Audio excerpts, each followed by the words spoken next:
Question number 10. படம் 4.41 இல் செவ்வகம் ABCD மற்றும் இணைகரம் EFGH இல் D ஆனது HE மற்றும் FGக்கு செங்குத்தாக உள்ளது எனில் D இன் நீளம் காண்கன்னு சொல்லியிருக்காங்க.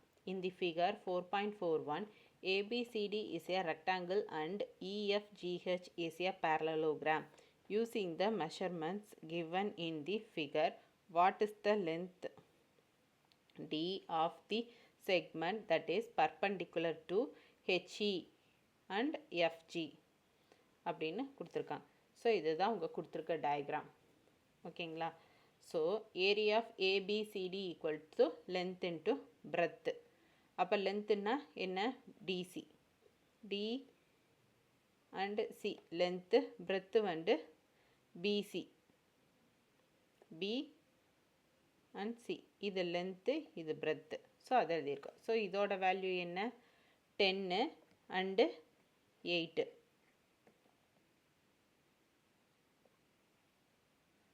ஸோ டிசி அப்படிங்கிறது எது? இது ரெண்டு. இந்த லைனில் இந்தலேருந்து இது வரைக்கும் 6, இதுலேருந்து இது வரைக்கும் 4. இது ரெண்டு ஆட் ஆனால் தானே. அப்போ 6 + 4 10. அதுதான் டிசி வேல்யூ. பிசிங்கிறது இது 5 + 8. இதுலேருந்து இது வரைக்கும் 3, இதுலேருந்து இது வரைக்கும் 5. 5 + 3 8. ஸோ அதுதான் இது. ஸோ இது ரெண்டே மல்டிப்ளை பண்ணால் என்ன கிடைக்கிது? 80. So area of ABCD equal to 80. So area of triangle AEH equal to area of triangle CGF. அதாவது AEH எதுக்கு ஈக்குவல்? CGF. இது ஈக்குவல், இது ஈக்குவல். அதை தான் நம்ம வந்து இங்கே சொல்லியிருக்கோம். ஏரியா ஆஃப் BEF இது equal area of triangle DGH இது ஈக்குவல். இதுதான் இங்கே நம்ம சொல்லியிருக்கோம்.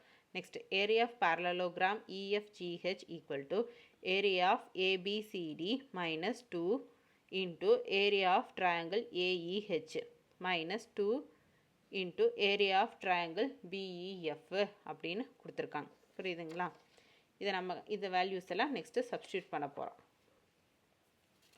ஃபஸ்ட் ஏரியா ஆஃப் ஏபிசிடி என்னன்னு கொடுத்துருந்தாங்க? 18 நம்ம ஃபைண்ட் பண்ணியிருந்தோம். ஏரியா ஆஃப் ஏபிசிடி என்ன? 18 நம்ம ஃபைண்ட் பண்ணியிருந்தோம். அந்த வேல்யூ இங்கே சப்ஸ்டியூட் பண்ணுறோம். Minus 2 into area of AEH அதோட வேல்யூ நம்ம இங்கே அப்ளை பண்ண போகிறோம். ஸோ எல் இன்ட்டு பி தானே. ஸோ அதைத்தான் நம்ம வந்து next half into L into B அதைத்தான் நம்ம இங்கே சப்ஸ்டியூட் பண்ண போகிறோம். 2 into half into L into B BEF இதைத்தான் நம்ம வந்து வேல்யூஸை சப்ஸ்டியூட் பண்ணுறோம். 2 into half into 4 into 3 minus 2 into half into 6 into 5. So இது எல்லாத்தையும் சிம்பிளிஃபை பண்ணால் என்ன கிடைக்குது? 80 into 2 into 6 minus 2 into 15. 6 into 2 12, 2 into 15 30. So 80 minus 12 minus 30. So இதை சிம்பிளை பண்ணால் 80 minus 42 38. So area of EFGH வந்து 38. ஸோ வேல்யூ ஆஃப் GF வந்து by the Pythagoras theorem of substitute பண்ணால் GF squared equal to CG squared plus CF squared. So GF squared equal to 4 squared plus 3 squared na 4 squared na 60 plus 3 squared na 9 equal to 25. So GF squared equal to 25. அப்போ GF na root எடுத்தோம்னா 5. So GF value என்ன? 5 கிடைச்சிச்சு. So find பண்ண வேண்டியது D. So area of parallelogram equal to 38. Parallelogram EFGH வந்து 38 கிடைச்சிருக்கு. So GF into D equal to 38. இதோட value 5 தெரியும். 5 into D 38. D equal to 38 divided by 5 7.6. So D equal to 7.6ங்கிறது தான் நமக்கு தேவையான ஆன்சர். புரியுதுங்களா? இது நம்மளோட ஃபைனல் ஆன்சர்.